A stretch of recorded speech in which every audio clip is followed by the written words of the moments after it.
আল্লাহ বললেন, গোলাম যারা পাপ করেছ, যারা অন্যায় করেছ, নিজের উপর নিজে জুলুম করেছ, লা তাকনাতু মির রাহমাতিল্লাহ, আল্লাহর রহমত থেকে নিরাশ হয়ে যেও না।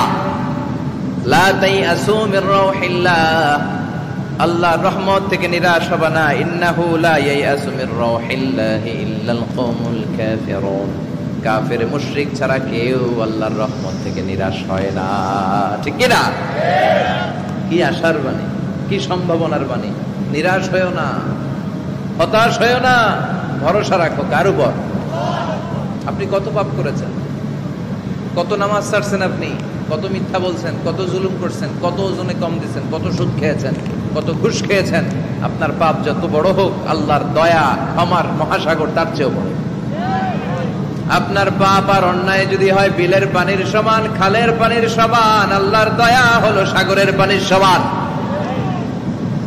আপনার পাপ আর অন্যায় যদি হয় সাগরের পানির সমান, আমার আল্লাহর দয়া আর ভালোবাসা হলো মহাসাগরের পানির সমান। আপনার পাপ আর অন্যায় যদি হয় বড় বড় পাহাড়ের সমান, আল্লাহর দয়া হলো আকাশের সমান। ঠিক কিনা?